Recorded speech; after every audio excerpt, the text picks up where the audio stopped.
Jealous, cunning, manipulative, and revengeful.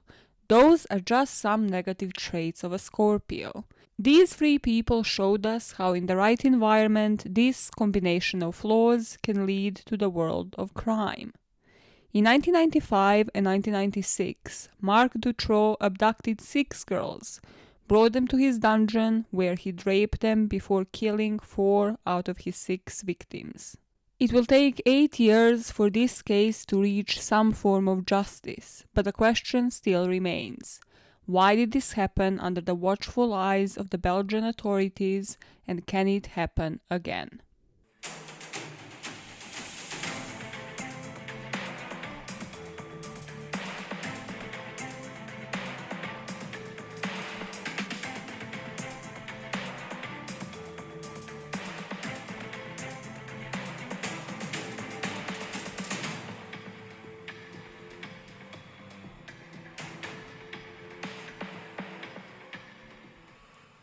Sometimes I plan these intros so hard. Oh yeah.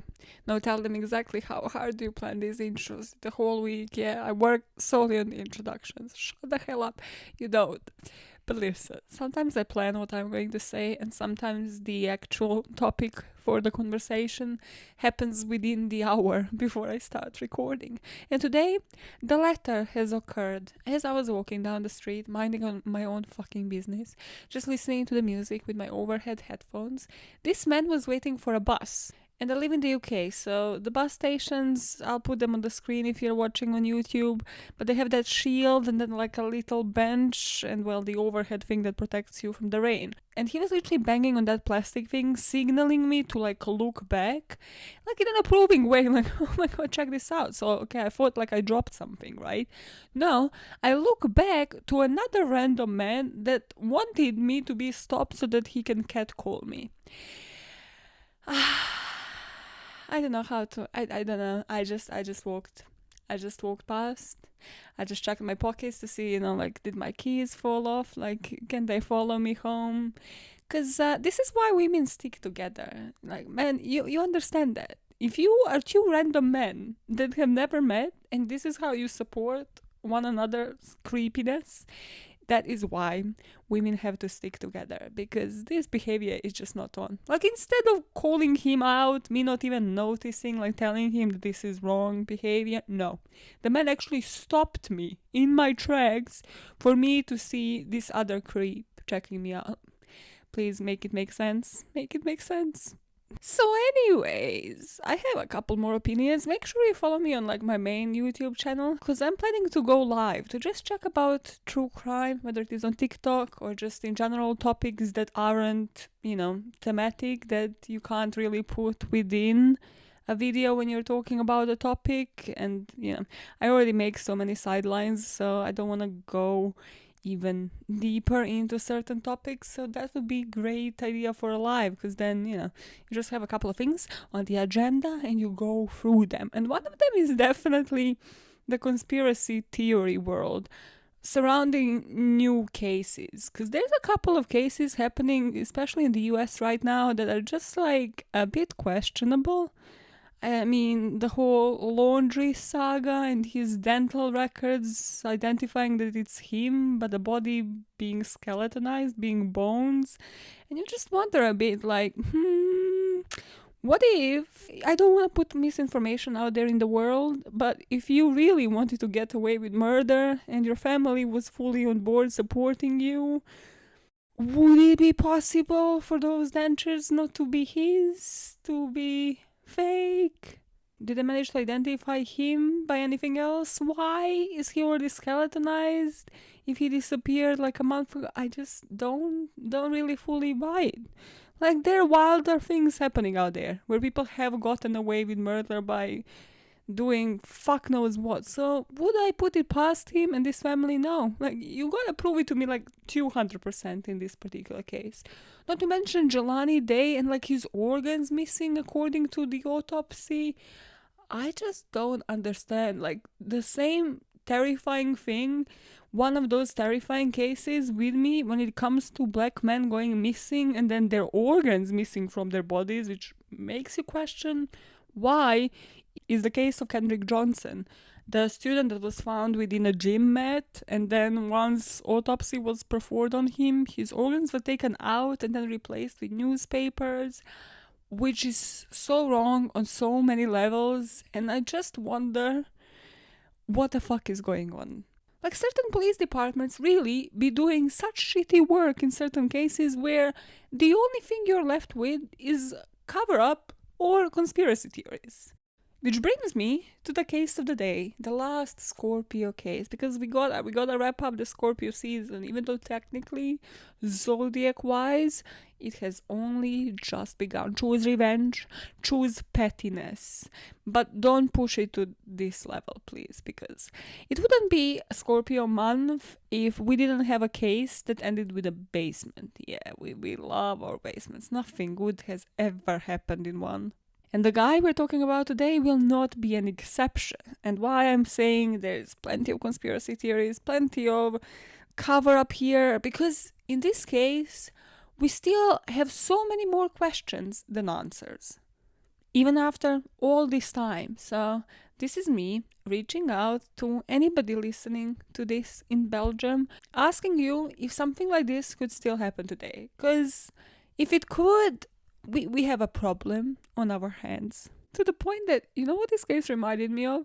If you are on TikTok, you probably saw a couple of TikToks emerging saying that the translated version of the Squid Game is incorrect. Like, the meaning gets lost in so many ways and in so many occasions in the series. That is what I was hoping for about 100 times with this case. Like, no, this must just be like a wrong translation, because this couldn't actually be happening, right?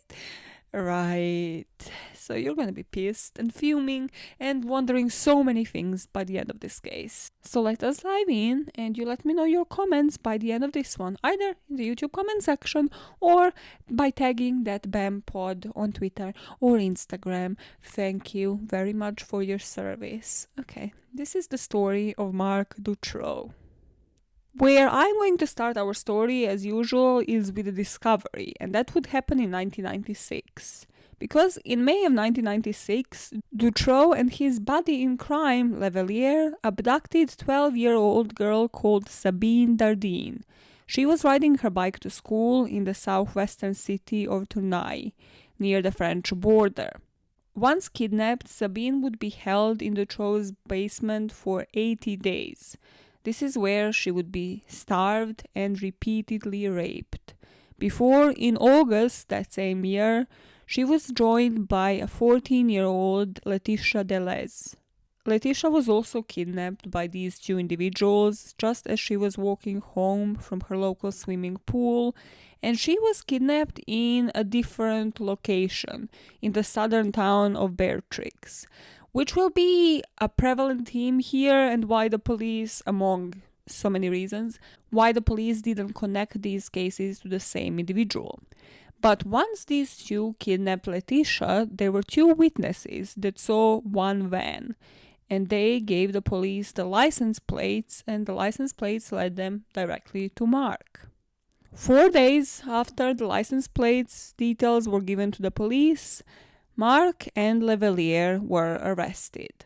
And then, 2 days later, Dutroux and Levelier would end up confessing, and Dutroux would lead police to his makeshift dungeon, to the basement in his house, where Sabine and Laetitia were luckily found alive. Now that the police had him, his accomplice Levelier, in custody, they also arrested his wife, because they realized that she was an accomplice herself. And within the next 17 days, the police will end up digging up the bodies that were buried in Dutroux's garden, the bodies of 5 more victims. In order to even try to comprehend how we got here, we have to start from the beginning. Marc Dutroux was born on November the 6th, 1956, in a city called Ixelles.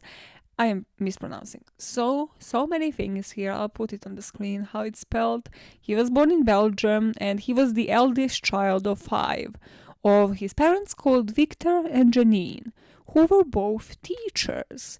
And just the luck in this life, maybe this was also impressionable on little Marc, because he will go forward in his life marrying a teacher, a primary school teacher. His wife, the one that will also end up being arrested, will be a teacher. Just a bit of a teaser, just to tell you where this story is truly going and how bizarre it is. Just like with most serial killers, the family life and the childhood wasn't stable. I don't know what you truly think, like when it comes in particular to serial killers, are they born or are they made? I think in Dutroux's case that he was most definitely made. Janine was super dominant mother and Victor was an aggressive father, just as it usually happens. He would report later that he was repeatedly beaten by his parents. They eventually divorced in 1971 and Dutroux left home. And this is when he became a drifter, but also when he started selling his body, he became a sex worker of sorts, even though this was an early time for that kind of industry and obviously it was frowned upon. And this is again because people don't necessarily understand how somebody who has been brought up in a home where the neighbors would be calling the police on his parents because of the violence that was happening within the walls of the Dutroux household would be desperate for attention. That was who Dutroux was at the age of 15. And you can kind of feel sorry for young Dutroux because he had no other options. He decided to leave home once he met a man who was a pedophile and he started selling himself to him. This man started basically pimping him out for money, and Dutroux found that this was the first form of affection that he ever got. And also this probably allowed for him to form an ideology that sex is connected to profit. So affection and sex are something to be profited from. He'd end up getting married at an early age of 20, and with this woman he would have 2 children. And he would later admit to beating the first wife and cheating on her as well. The two would later separate in the 1980s. And they would separate because of an appearance of another woman. And because Dutroux couldn't really escape from seeing sex in connection to profit. And he found a perfect mistress that he would end up leaving his wife for. And this mistress would be Michelle Martin, who he would later marry, and he would have 3 more children with Michelle. Now, if like any normal person, you would wonder, okay, so how is this man providing for this family? What the hell are both of them doing? You said his wife, Michelle, is going to be a teacher. So what is he doing? They have a huge family. What are they doing to provide for it? That is where a veil of mystery covers this whole story. Because it is known from all of the sources that Dutroux was an unemployed electrician. He was actually living on the welfare from the state, but somehow he was on the side reportedly trading stolen cars in countries in Europe like Poland and Slovakia. And it was suspected that he was selling young girls into prostitution throughout Europe. Later, the police would uncover that Dutroux actually had 7 houses within Belgium, in all of the different corners. All of them would be vacant, so nobody would be living in them, except for those houses where he would keep the girls that he would kidnap, or where he would be selling them into prostitution, or, where he would be recording porn videos for the clients. And this is never explained. We never get the answers as to how an unemployed electrician living on welfare has 7 houses. Like, who is supporting this? It's just never fully explained. By the end of the case, we still won't know the answers to these questions.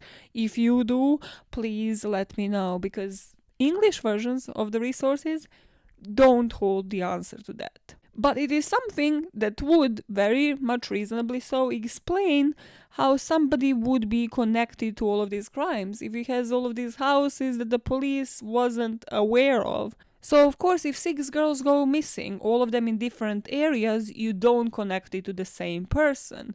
But with the knowledge in the back of your head that this person has 7 houses all across Belgium, well, that isn't a stretch any longer. You can kind of connect the dots.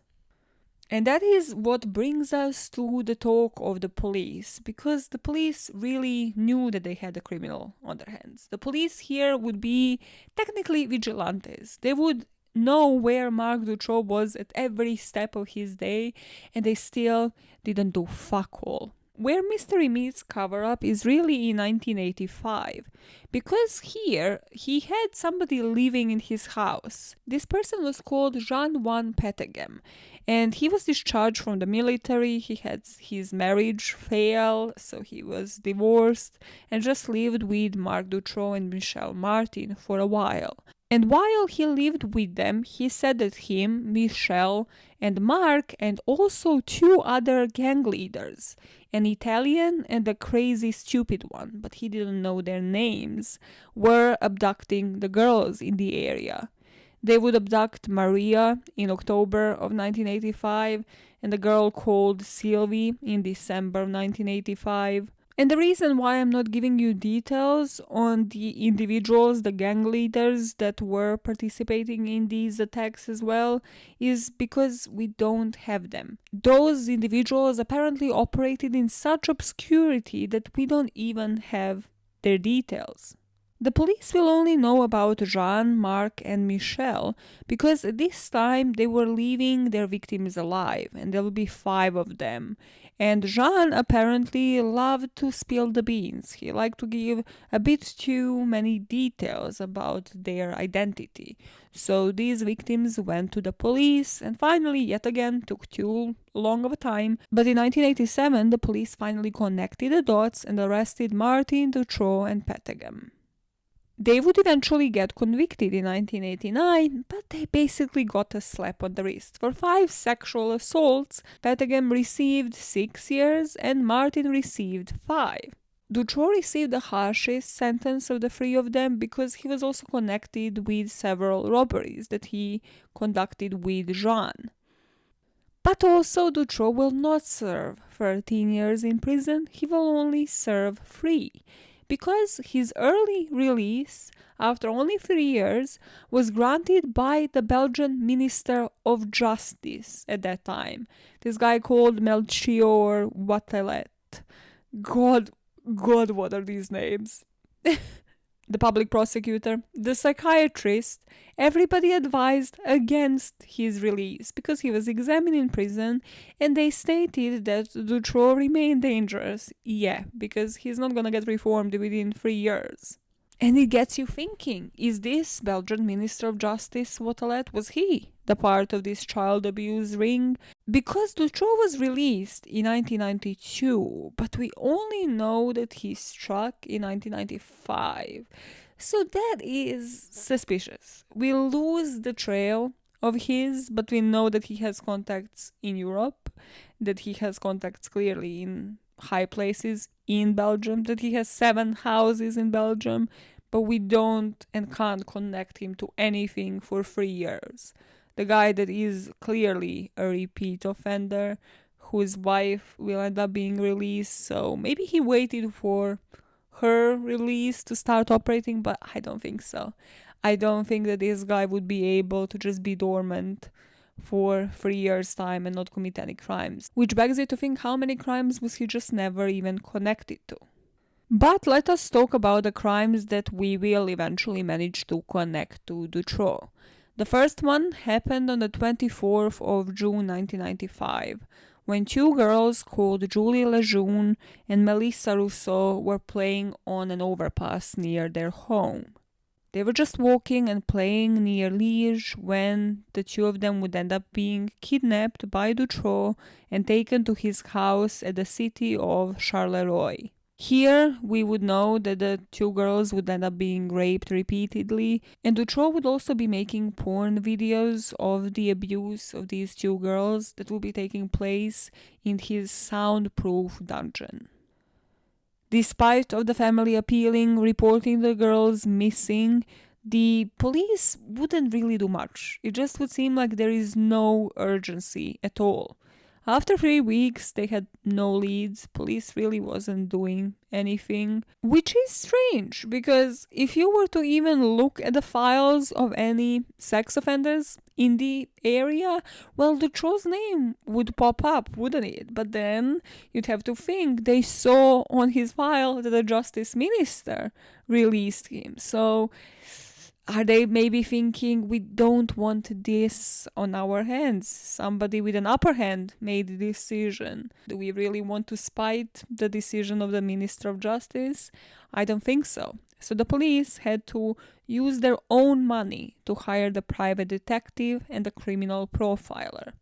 And this profiler said that the individual they're looking for would be methodical, unemployed, would have a past record, would probably be married with kids, and most sinister of all, that he will definitely do something like this again, which is to a T a description of Marc Dutroux. So with this, the family goes to the police to search in particular for this previous record. But the police will never end up using this profile. Now, 5 weeks after the abduction of Julie and Melissa, in the city of Ostend, Dutroux would meet up with one of his accomplices, Michel Olivier, that we know from the beginning of the story, and he would kidnap 2 teenage girls who were on holiday there with their friends. They just ended up going into a casino to watch a hypnotist show, and after that they went out to catch a tram, and this is where they would encounter Marc and Lelivier. And Marshall and Effie Lambrechts would end up meeting the exact same fate that Julie and Melissa did, and would be brought to the makeshift dungeon. And then Effie will be joining Melissa and Julie in that dungeon. And Melissa and Julie will actually outlive them. They will be in that dungeon for months. And this is such a cramped place. It's such a small place. You can't even stand properly in it. And to just even imagine that 4 girls, 2 of them like in their teenage years, because Effie and Anne were 17 and 18, were all cramped in such a small, soundproof place. It's just one of the eeriest things that I think I have told on this podcast. Now, to give the police the benefit of the doubt, and this will not really happen often during this story, these 2 women were actually 17 and 18. And as it often happens in so many cases, the police said they're looking for an adventure. They might have just gone off with their boyfriends that the family just doesn't know of. It's in a completely different part of city. Why would we connect the younger girl's disappearance and abduction with the disappearance of the 2 teenagers? They were different ages. It was opposite ends of Belgium. Their crimes just aren't connected. So here is, thanks to the Red-Handed podcast, where I need to loop you in how the police functioned at the time, because that will be yet another reason why everything, all the miscommunication is happening. So in Belgium, only recently the police has changed its structure. I will only loop you into the 2 levels to sort of simplify that. So we had civilian police. This is the higher level, let's call it that. This was previously military police, and they already had a file on Marc because of his previous record. They were keeping tabs on him and even had an informant checking up on the guy. So they were technically spying on him, and this still managed to happen. And then you have the gendarmerie, which is the state police, which plays a crucial role here. And gendarmerie, the state police officers, got a letter from a woman that was claiming that her son was at the time holding 2 kids in his house. This woman didn't say anything about the 2 children being dead. She said he is holding them right now. And this woman only happened to be Marc Dutroux's mom. So Anne and Effie were still alive. So as the state police is getting this clue, well, the civilian police, the higher-ups, actually got information from the informant that was telling the police that Dutroux wanted to build an underground utopia of abducted kids. So the person that you let out of the prison a couple of years ago, the sex offender, is having this ideology. This informant told them that Dutroux was building a dungeon. But Dutroux said, actually, you know what? No, I was just renovating a basement. So the higher-ups have a file. They are aware of Marc Dutroux. They know that the 2 girls are missing, but they're not communicating with the civilian police, with gendarmerie. But still, they have to investigate based on this informant. They are keeping an eye on him. They even have a camera that just didn't happen to record during the times that the girls would be transported into the dungeon. And you have to wonder, why are they keeping an eye? Are they actually protecting him? Why I'm saying this is because they conduct one of the first searches. During this search of his household, they will find speculum, vaginal cream, and chains. So that should already be a big red flag where you know something nefarious is happening in this house, because he is not a gynecologist, and even if he was, why would be having chains and those things in his house to begin with? But they don't find a dungeon. So the way this soundproof dungeon was hidden in Marc's house was that it was attached to the cellar. So there was a way between the cellar and the dungeon, but it wasn't visible. And they find the cellar with all of those things. But this is when a cop, actually, during the search, thought that he heard something, thought that he heard children's voices. So he shouts silence in this cellar. The dungeon was literally 1 wall away. But when he shouts silence, Effie and Anne's voices also went silent. So they kept silent themselves. This moment in itself has the most amount of conspiracy theories online, because if it is an actual search conducted by the police, if we don't think anything shady is going on, okay, you can see it as him shouting silence so that people in the room, the grown-ups, get silent and he can hear the children's voices. But if you think that something nefarious is happening here, you can think, is this command towards the people inside of the room, or was it a sign for the girls? Was this arranged so that the chief of the police, who is in on it, who is aware of what is going on, who is protecting Marc, comes in, and if he hears any sounds, anything that could indicate to anybody who isn't corrupt here that there are 2 girls just a wall away, well then they will remain silent if he just gives out the command. So was this the sign for the girls? Or something that I put in the script, even if this was as innocent, even if the girls didn't know of any child ring, anything happening, if they were just to hear silence, and I don't know, they were raised to be polite, to respect authority, well, they would maybe think it refers to them as well. That, you know, if somebody screams for you to be silent, you are just gonna go silent. But I just don't think so. I just don't think that if you are in that level of danger, that you will on your own accord just go silent unless there is a threat over your head. So after this, after finding all of the suspicious evidence and hearing children's noises, they just leave and they're like, we clear you. No, we will never look into you again.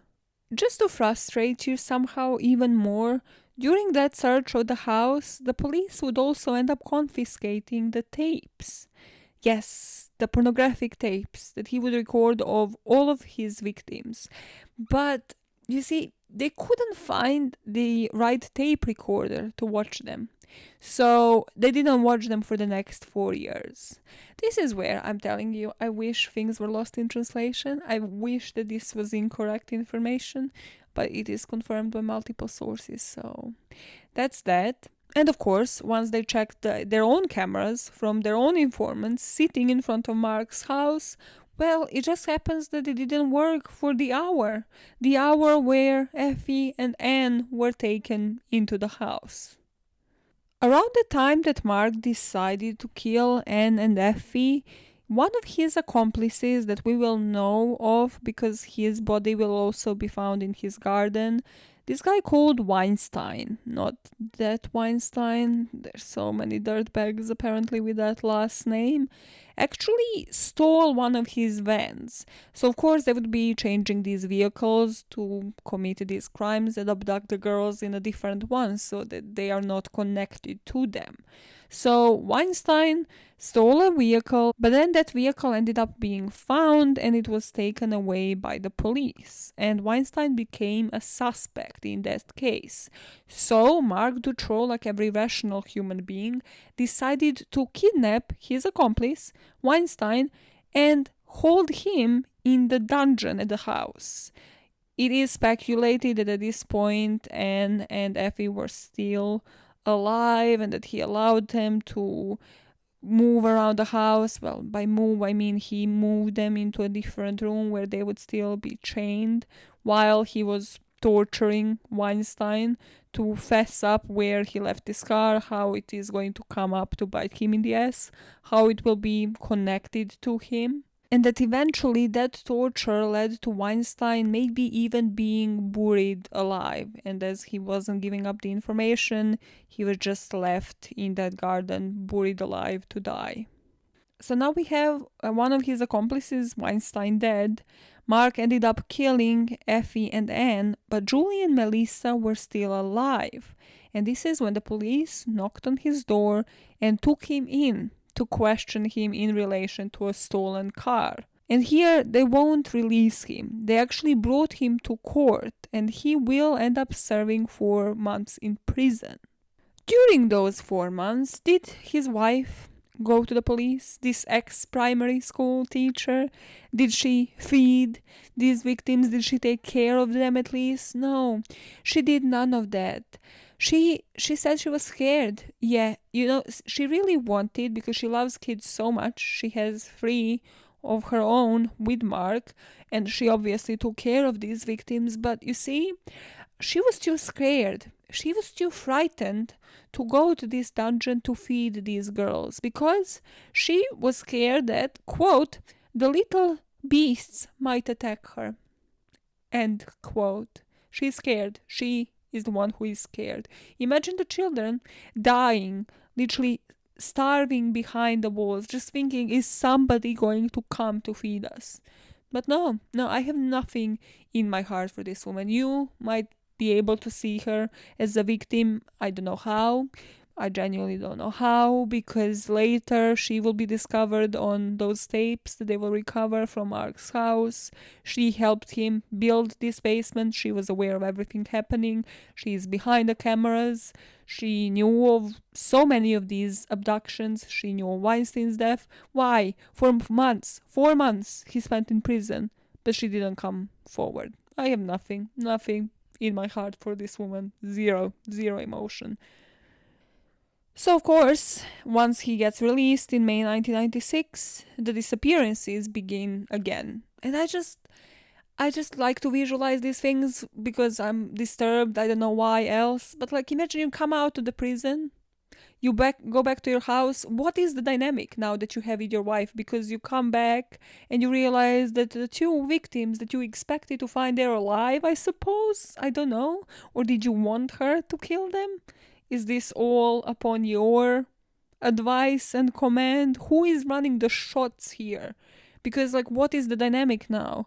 Do you still want to continue abducting victims with your wife? Or is she the enemy now because she can't even keep them alive? It's so sickening. So sickening on so many levels. But I just want to be the fly in that room to figure out what is the psychology of people in these situations. But I don't have that because he starts abducting girls again. So in May 1996, Sabine Dardine, who was 12 years at the time, would end up going missing as she was going to school. Sabine would spend 80 days in that dungeon. And then she would be joined in August of 1996 by Letitia Deleuze, who was 14 and who disappeared when she left a public swimming pool in Beatrice in Luxembourg province. This is the instance where the witness will remember a white van because it was super noisy, one of those old vans. He couldn't even invest into like a new car that would be inconspicuous in public. And because of that, they took down the license plates.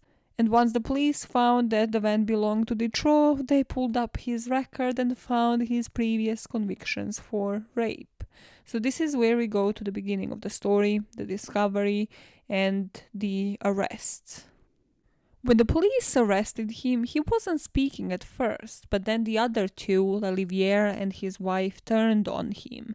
So eventually he had to cave. So the first thing he thought of was to manipulate the situation and say that Weinstein is responsible for everything. He would bring the police eventually to the house. He would bring them to that dungeon that they couldn't find themselves for some reason. And luckily here, Sabine and Letitia were found alive. But even here, you just see the complete dependence, like that he calculated and thought through all of this. Because these girls didn't even just go out to the police, like believing they were saved. They waited for his command to get out of that dungeon. And later we will find out, because Sabine actually wrote a book on this. She spoke in court against him. Sabine really kicked ass in this story. But we find out that he told the girls that their families don't want to see them anymore, that they have actually given them to him.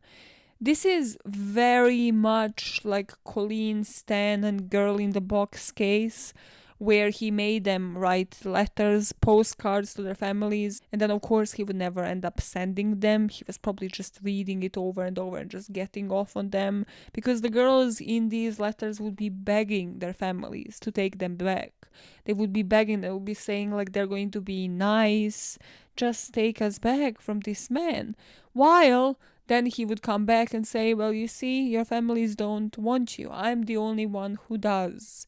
And actually, he gave them as little details to frighten them about this huge child ring, this huge prostitution ring, saying that they could have it much worse. Just like Cameron Hooker did in Colleen Stan's case, where he isolated them to that point for so long that he was able to convince them there is this whole ring, but he is one of the good masters, that they don't want to end up with somebody much worse off, so they should listen to him and respect him because he is so much better than anybody else. And then after releasing these two girls, well, he brought them to his garden. Apparently the police failed for a few days to dig up any bodies, to find anybody in his garden, so Dutroux, of course, reproached them for that and pointed to the 5 potential hotspots, because he said, had I been Weinstein, I would have buried them there and there, and then those just ended up being the spots where they will end up uncovering each and every victim, including Weinstein himself. Now, once the bodies were uncovered, the other families started getting hope, because it was also uncovered that this man had 7 houses throughout Belgium. So the judge that was put on this case, Judge Comrade, who is one of the very few heroes in this story, he called for all of the cases to be shared, and this led them to look into the other abductions. So after the arrest, Judge Comrade went after all of the associates. And here is where we meet yet another man, one of the few people whose identity we actually know of in this story. And this was a rich businessman called Michel Nihoul, who would organize the sex parties where all of these exchanges would be happening, where these pedophiles would be bringing the young children, and where the children would be hired to quote-unquote entertain the guests. And this was corroborated by 11 witnesses who came forward. They called them the X-witnesses, and they called these the X-files. And one of the witnesses' names was released to the public. Her name was Regina, and she detailed all of the things that happened during those sex parties, giving the details of one murder that happened in 1984 that no one else knew about, but the police did. So 29 people ended up being arrested because of this. But then Judge Comrade, who was put on the case, ended up being fired. This happened because Dutroux's lawyer requested for the removal of the judge.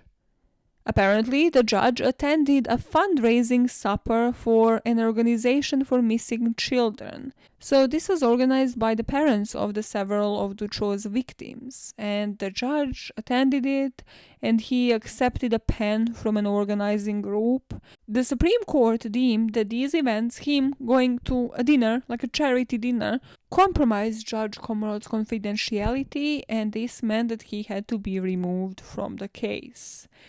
This was the final straw for so many people, the victims' families. So many people in Belgium felt such outrage, and it led to the public just losing the public confidence in the system, because he was an impartial judge, one and only probably that they could find, considering everything. Considering how the police was handling the cases, considering how they were handling the autopsies and the DNA evidence.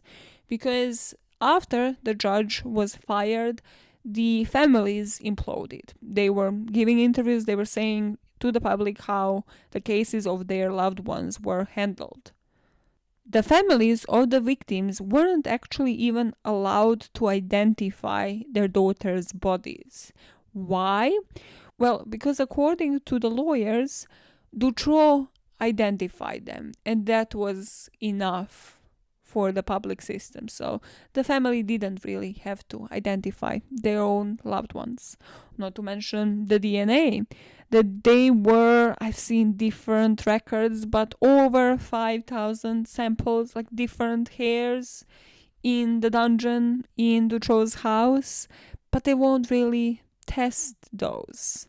The parents suspected a couple of things. One was, were the girls even kept in the house? Maybe there is a lack of actual victim evidence.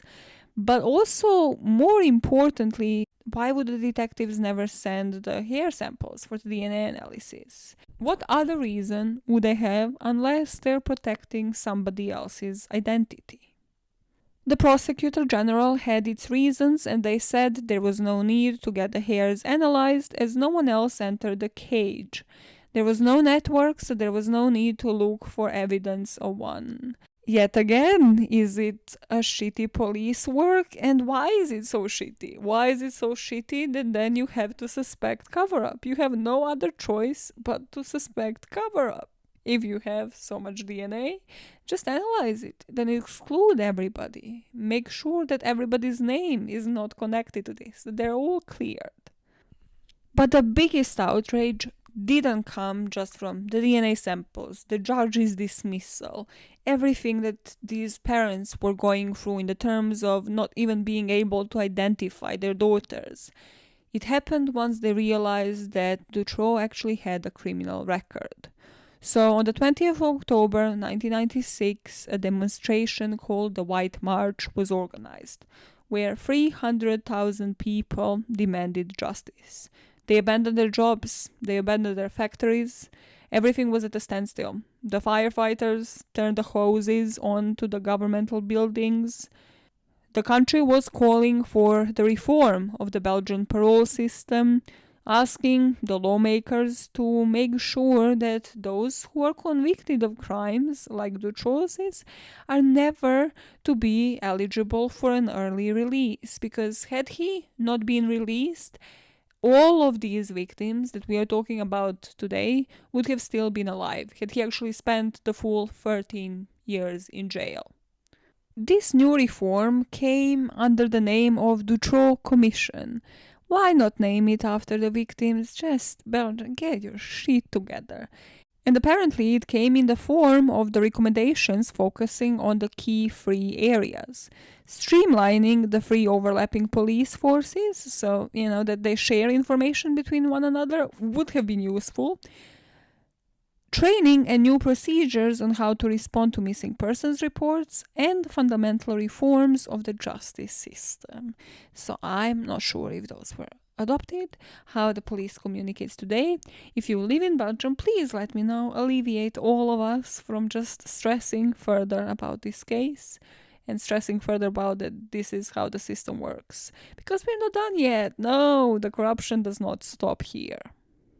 Despite the march, despite the outrage, the police department would suffer further humiliation because in April of 1998, Marc Dutroux managed to overpower a police officer guarding him and escaped. He was supposed to have a court visit because his trial wouldn't happen for 8 years after his arrest. Just another food for thought here. But this man actually pulled a Bundy and managed to escape this guard, and for 3 hours they couldn't find him. For 3 hours the police were just busy looking for one of the most dangerous criminals.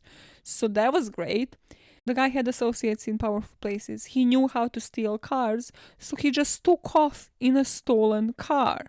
Eventually, after 3 hours, he will be recaptured, and Belgium's police chief, justice minister, and interior minister would resign due to this. Probably more due to the embarrassment rather than him actually escaping. And because I come from a country that technically isn't run as a dictatorship, but you kind of know it is, you have to wonder when certain people in power resign, why did those people resign and why exactly at that time?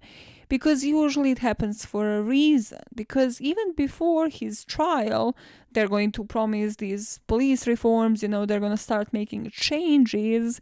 But also the investigation would lead to the conclusion that there is no such ring that he was the part of. So you have to wonder, what are they trying to hide? Who are they trying to hush up? What do these people that resigned even know, or what could they reveal? And is it, in a certain way at least, just a form of distraction for you to pay attention to that, to think that actually something is happening, that people responsible are going down, but maybe actually it is just further cover up, because those people resign, but people who truly call the shots never do, because we just don't know their identities. So Dutroux's trial will start on the 1st of March 2004. He spoke behind a protective glass. He denied all charges. He claims that he was just a small player in a pedophile ring that is run by the Belgian elite. And he also shoved the police under the bus, which is one of the main reasons why I just said what I said. He said that they were responsible, that they helped him out in the abduction of the girls. I do, to a certain degree, believe that if we think that there is a pedophile ring here, which just even based on the level of secrecy that has prevailed over this case, I do believe there is one, and that he was only a small player, that he was probably hired based off of that event from his teenage years, the fact that he was poached by a pedophile. I think everything connects in the end. The fact that we don't know the details of that, of how he got to be in sex work, how he got to be poached by somebody, I think that is all connected. That whoever that person was then, passed on his details. Is just like a circle of hell. One thing passed on to the next. And yes, I do believe that Marc Dutroux was only a pawn in this whole ring, which is terrifying to think that if this is just a small level criminal in the ring, like, what are other people ready to do? What are people at a higher level doing? In the court, he was confronted by his youngest victim, surviving victim, Sabine, who was 12 at the time of her kidnapping. She asked Dutroux why he had not killed her, and he replied, "It was never my intention to harm her in any way," and he claimed that he saved her from the wicked chief. She told the court about the wicked chief, about what they were told in that dungeon, that they were told they were taken for ransom, but their parents refused to pay, that he is a nice man who won't execute them but will save them, and that because of that he is actually taking a huge risk, because everything and everybody outside of that house is to be considered dangerous, so she has to stay there. And in exchange for this protection, he would get her to give him something in return. This is how he justified the fact that he was raping underage girls. This is actually where I'd like to ask you the questions, because I compared this to Colleen Stan's case, where Cameron Hooker was the only person there. There wasn't a ring, at least not that we knew of. Do you think that there was ever a wicked chief, quote unquote, in this case? Or do you think that Marc Dutroux invented the whole ring to justify his actions? Just based on the whole cover-up, I think there was somebody else calling the shots here, but let me know what you think. Even Judge Komorot, who was removed previously, came back to testify, and he testified how he was threatened and how murder contracts were taken out on him and other witnesses. Now you hear that and you're like, wow, that is a bold statement. That is an exaggeration if I've ever heard one. Well, no, it isn't. Remember Regina? Well, she never testified. After the investigators and the judge changed, everybody else who was put on the case portrayed her as a crazy person. But at least she lived, because 20 other witnesses have died.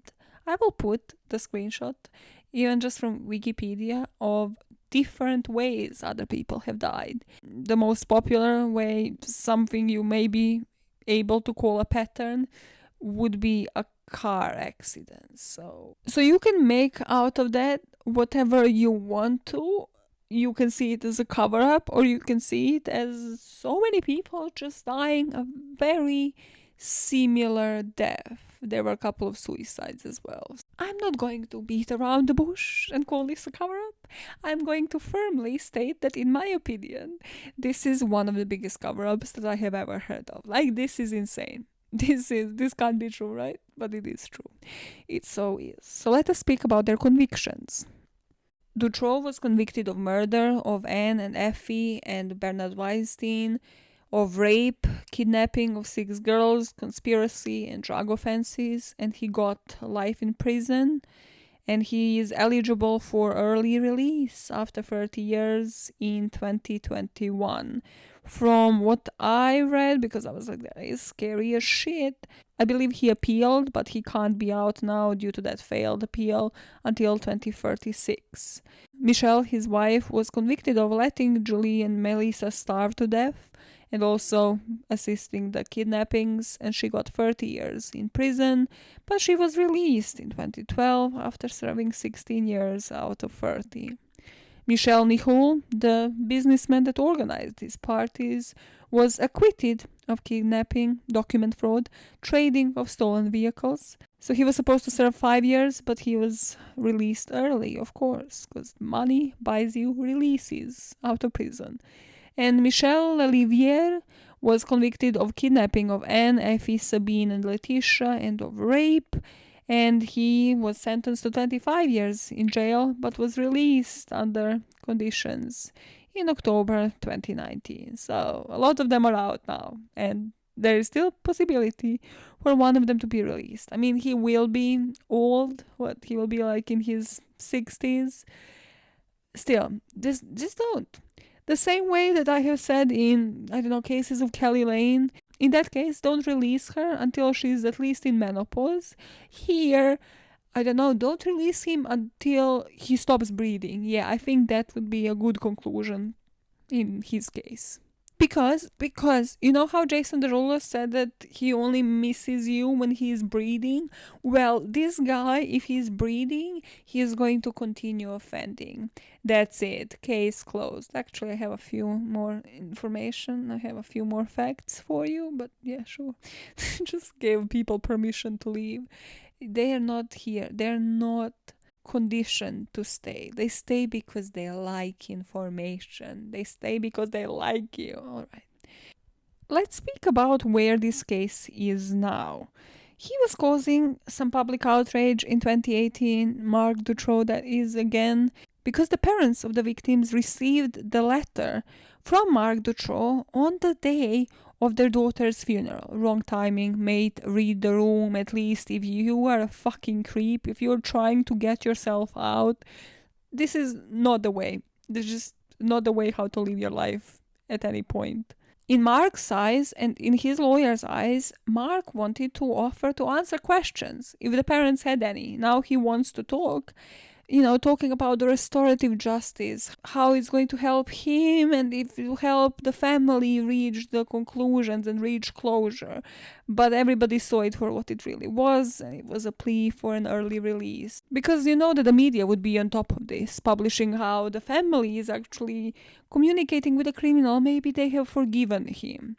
But that didn't work. The family didn't want to go through this. Then in 2020, I've read articles how COVID is delaying his possibility of parole and early release.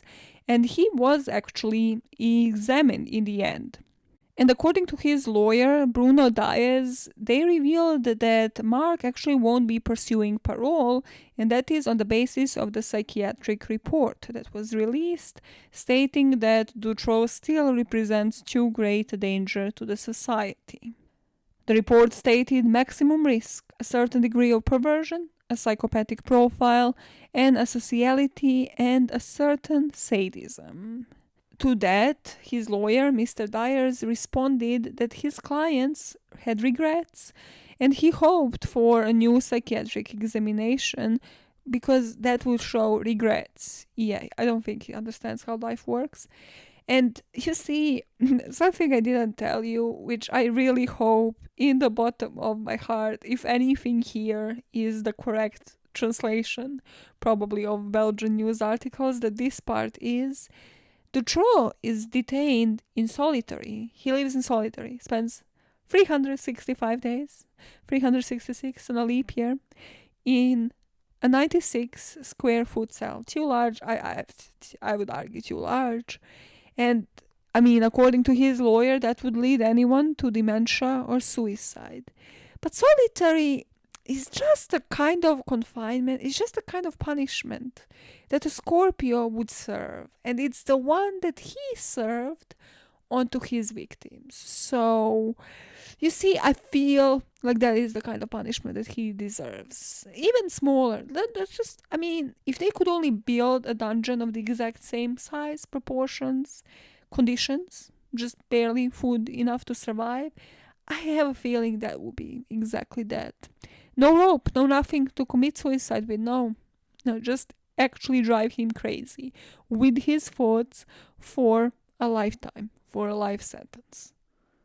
But then in the next line I put, okay, so overthinking this, definitely seeing both sides to every story, but I also had to wonder, is he in the solitary? Because there he can't talk to anybody. He can't actually have any communication with people and can't reveal information, can't give further names and implicate other people. Because in this case, you just have to speculate. You're left with nothing but speculations.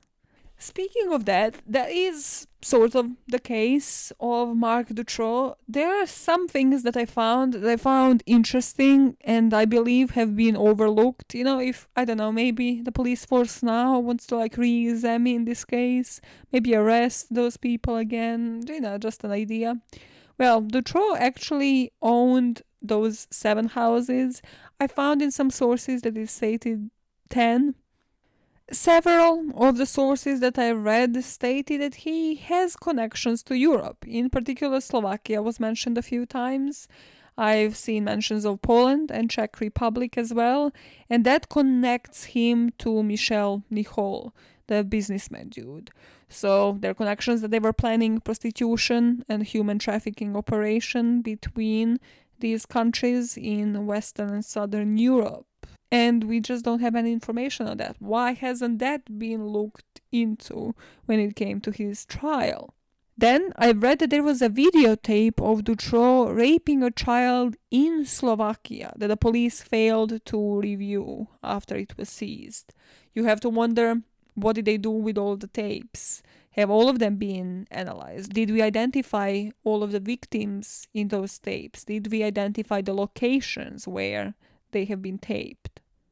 Then thinking about the actual physical evidence, if you think about the car theft, the smuggling operations, that is again something connecting him to the Eastern European countries. So that is something where we might be able to get the leads on the license plates, on the operations, on, I don't know, car mileage, like connecting him to those places, whether or not he traveled there. Again, if somebody wanted to do a thorough investigation here, there's so many avenues that you can take. Not to mention the DNA samples, thinking about actual physical evidence. As I told you, there were over 5,000 hair samples found in the basement cellar.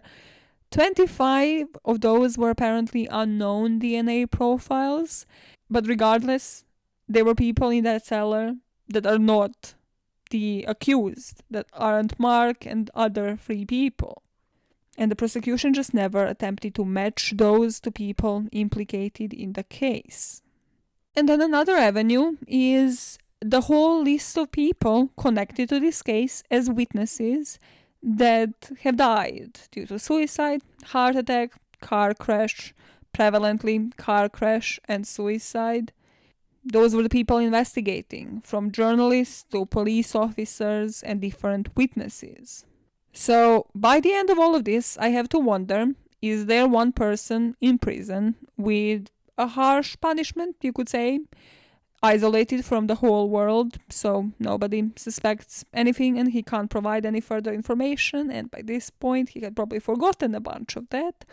And everybody on the outside who knows more than they should has died, / possibly allegedly been killed in suspicious circumstances. And we have one person taking down the fall on behalf of the whole ring so that everything is kept on the hush-hush and nobody looks into what is really going on, while there is so many opportunities and avenues to do so. Probably the most out of any single case that I have covered where there is physical evidence that could connect. There is, or have been at least, people that could connect to this ring, to these parties, to exactly how this is going on.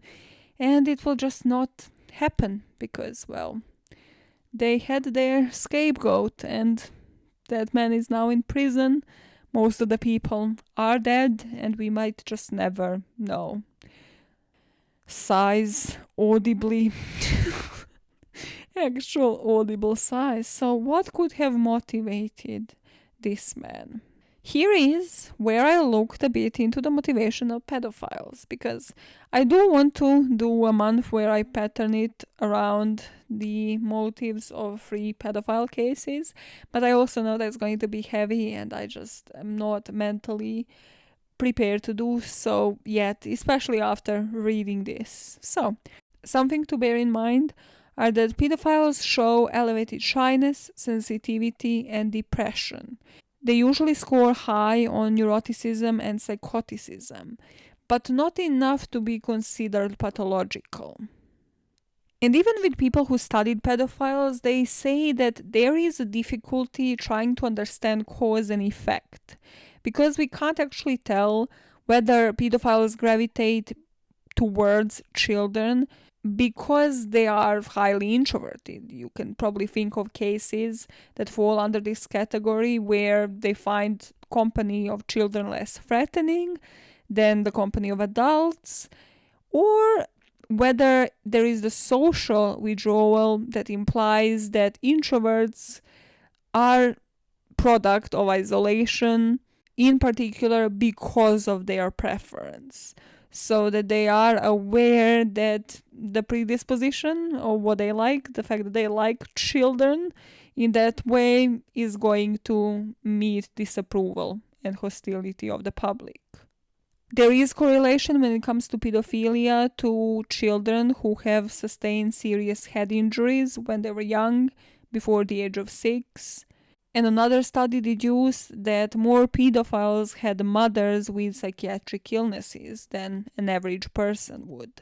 They usually have lower IQs than other people and arrested psychosexual development, which is caused by early childhood stress. We can think of a couple of things that would have caused early childhood stress, including him being sold to a pedophile by the age of 15 here, and this would in turn cause development to be fixated or regressed and is manifested in his own sexual preferences towards children, because that is the only thing he knew, the only sort of form of affection that he had witnessed take place in his early teenage years. And what I find scary but also applicable in this case is that pedophiles on the whole believe that their behavior is normal, but that the society just won't be able to accept it. So they're convinced they're doing a good thing when they are actually assaulting children, and that the children can learn how to enjoy the relationship. Here I wanted to discuss the traits of a pedophile because you can see Marc Dutroux as a psychopath. You can see him as so many other twisted things. But if we are thinking about somebody who has a chance of parole and actually being released, we have to think about whether or not there is a chance that they will reoffend.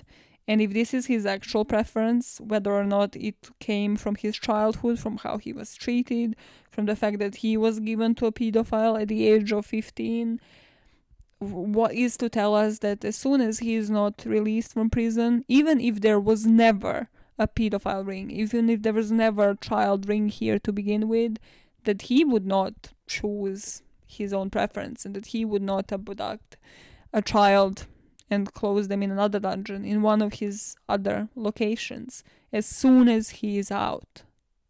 Yet another food for thought when it comes to this case, because I don't think anybody in this case who has been put on, all of the corrupt people involved in it, is actually processing this from like as if you would process any other normal crime case. Like, oh, we have evidence, no, let's ignore everything. Like, what is the thought process in this?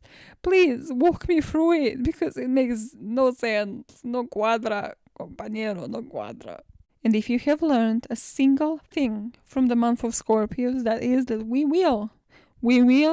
can, and we commit to taking certain secrets to our grave. We are completely comfortable with taking some secrets to our grave. Some people, can't hold a secret for more than 2 minutes. They run to their best friends. We are like, no, we can be in solitary for 30 plus years and still be like, you know what?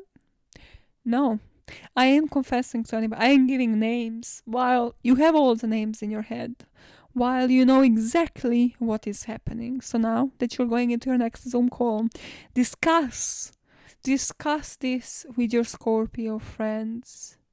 What are their traits? What will they do to seek revenge? What secrets do they hold? And what are they ready to do to protect them?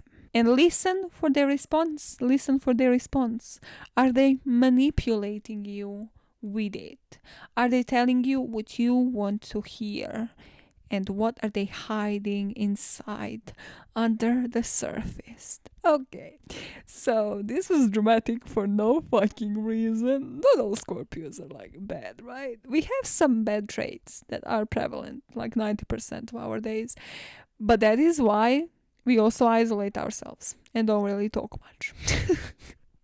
And that is also why you see the best of us and not the worst of us, because we just keep it to ourselves. We keep it to ourselves, and trust me, we go insane in our heads 24/7. It's like the freaking mouse, the freaking hamster running that wheel of conspiracy, running the wheel of like just woo. How would I spin this? How would I take revenge? How would I manipulate this situation? It's everything is a conspiracy theory. Everything is overthinking. So if you are not a Scorpio this month, you can probably not relate to any of these cases. And wow, I envy you for a fucking change. If you don't have my brain, I envy you every single day of every single week. And by envying you, I do what? I know that doesn't make sense. By questioning how your brain works compared to sometimes it's compared to other criminals, other niches. Sometimes it is a wild card and you're comparing yourself to other zodiac signs like Scorpios. And this month, what have you learned? That by doing that, by comparing yourself to the characteristics of other signs you're making this world a better place, one motive at a time. Trust me, I did not expect this ending either. I don't script these, nor do I script the intros, which is very obvious. So obvious. So now I'm leaving you with some outtakes about me talking about Taylor Swift, apparently. Listen. This day is wild, and this year is wild, and this week will be wild. Wild.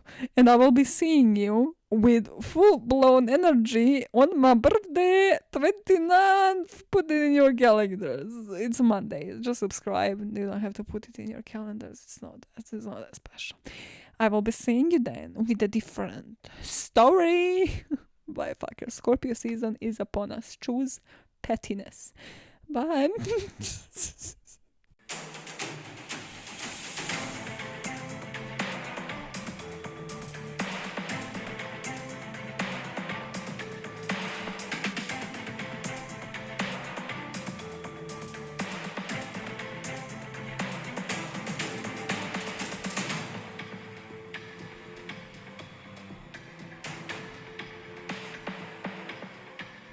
Do it again. I think I've seen this film before, and I did not like the ending. Save that shit for the outtakes. That is literally my brain on repeat. The Taylor Swift song, but the Bon Iver lyrics. I discovered Taylor Swift songs in the most retarded of ways. Listen, if you're a Swiftie out there, tell me how do you, you probably like have alerts on all of the apps. You're probably the wrong people to ask. But I've discovered No Body No Crime by listening to Crime Junkie episodes for April Fools. And then I've discovered Exile with Bon Iver by listening and watching you on Netflix. Like, just tell me, just please. How do you discover these cult songs? Like, how do you know what Taylor Swift song is a cult song? Or do you believe they all are? Because this is literally my brain. Because I listened to it for about 100 times. And that lyric resonates with me so much. Because, like, we've all been in a situation that we've seen before. And we know how it's going to end. And you are just watching it unravel in front of your eyes thinking, what have I done? Am I the drama? Am I the drama? Okay, it's time to go. Nurse, she left the room. Nurse, somebody gave her a microphone again, nurse.